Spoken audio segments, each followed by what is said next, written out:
名士の皆様、こんにちは。Hello everyone、ダジャハオ、アニョハセヨ、ボンジュール。転生したらスライムだった件、魔王と竜の建国譚プロデューサーの大西です。明けましておめでとうございます。ということで、本年も魔王竜をよろしくお願いいたします。早速ですが、本日の動画の目次はこちらになります。はい。ということで、まもなく実装予定の新ストーリーイベントやガシャアップデート内容を紹介していければと思っております。はい、ということで、まずはじめは新ストーリーイベントの情報からです。こちら。はい、ということで、新ストーリーイベント、テンペストパティシエールを開催いたします。テンペストにバレンタインの季節がやってきました。ということで、ラミリスを筆頭にシオンとスフィアもチョコ作りに参加して、準備が進んで順調かと思いきや、漫画に影響されたラミリスの発案で渡し方のシチュエーションにもこだわり始めるというストーリーになっております。イベント期間中にログインすると報酬としてスフィアが手に入ります。普段の性の荒い強いスフィアとは少し異なった可愛らしい姿で登場いたします。スフィアの1つ目のスキルは敵単体を魅了状態にするものとなっています。新実装の魅了状態ですが、こちら魅了状態になった敵キャラの行動終了時に味方前衛の奥義ゲージが上昇する仕様になっております。そして2つ目のスキルは奥義の魔装魂を技能の魔装魂に変更し、技能の魔装魂のゲージ増加量をアップさせるものとなっております。続いての情報はこちら。はい、ということでシオンとラミリスが登場する新スカウトテンペストパティシエール魔王流祭スカウトを実施いたします。なんと本スカウトでは星5が当たる確率が 5% と上昇しておりまして、1周年の時と同じ確率になっています。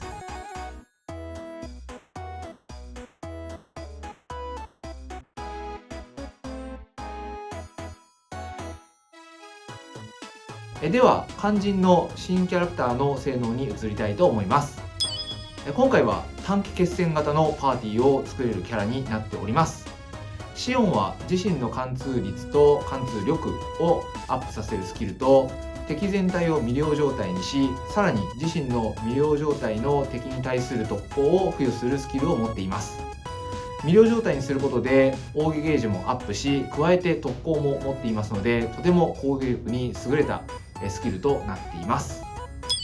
カゴキャラクターのラミリスのスキルは味方全体を奥義活性状態にするものとなっています。この状態では魔法攻撃力とスキルポイントを上昇させることができます。カゴの導きは空属性攻撃力と魔法攻撃力を上昇させるものになっております。カゴスキルの奥義活性状態とシオンとラミリスの魅了状態を駆使することで奥義を連発することができる、とても強力かつ爽快感のあるパーティーを組むことができるようになっております。今回も新しく実装予定のキャラクターの奥義動画をご用意いたしましたので、こちらをご覧ください。うますぎて気絶すんじゃねえよ。スイーティー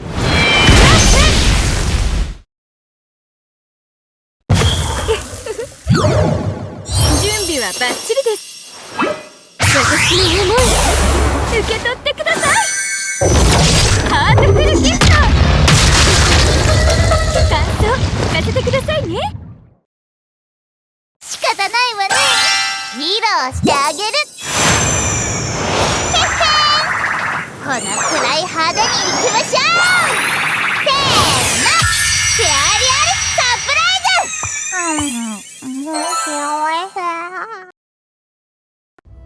はい、ということでスフィアの奥義はバレンタインならではの可愛らしさとスフィアらしさがうまく表現された演出になっているかなと思ってます。はい、そして、シオンの奥義、とてもユーモアにあふれた仕上がりとなっております。一見リムル様の形をした可愛らしいデザートが完成したと思いきや、いつも通りのまがまがしい料理になってしまったというところで、とはいえ最後の笑顔がとても可愛らしくてどうしても憎めないなと思ってます。そして最後にラミリスです。ラミリスはベリー畑を楽しそうに飛び回る姿やカップケーキを頬張る姿など、とにかく可愛いラミリスの可愛らしさが詰まった、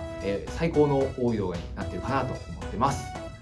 今回の奥義動画は、どのキャラクターもバレンタインにふさわしいとても可愛らしい、演出に仕上がっておりますので、ぜひお楽しみください。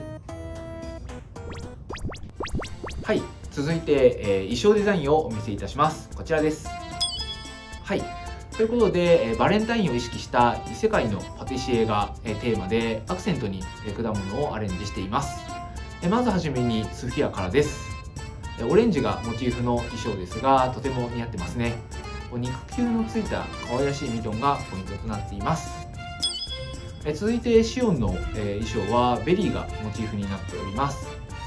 紫色で統一された衣装がシオンらしく、フライパンまでデザインにこだわっております。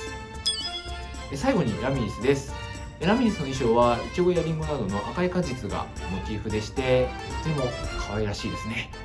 さらにシオンの記憶石を獲得できるミッションを実施いたしますので、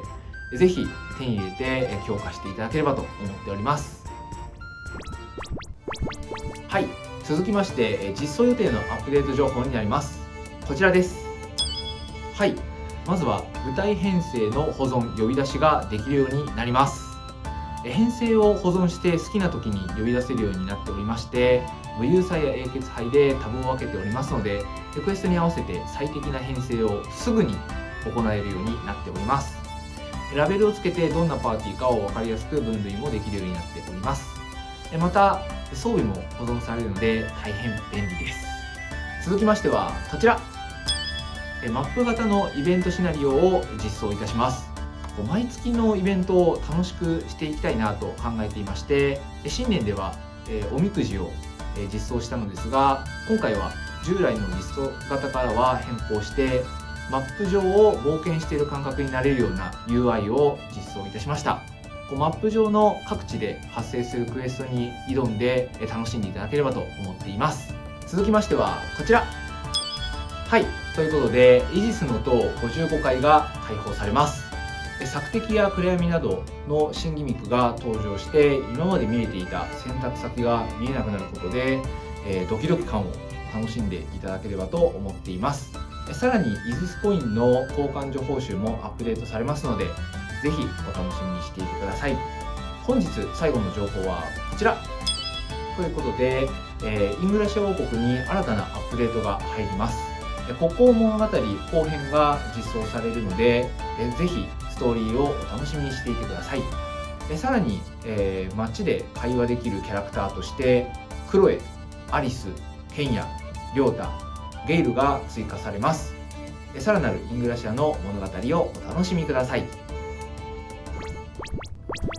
はい、というわけで、本日の開発日記は以上となります。次回は2月末にお届けさせていただく予定となっておりますので、ぜひお楽しみにしていてください。公式 Twitter や Facebook では様々なゲーム内情報やイベント情報をお届けしておりますので、まだフォローされていない方はこの機会にぜひフォローしていってください。はい、ということで引き続き転生したらスライムと剣、魔王と竜の建国譚をよろしくお願いします。はい、次回の動画をお楽しみに。バイバーイ。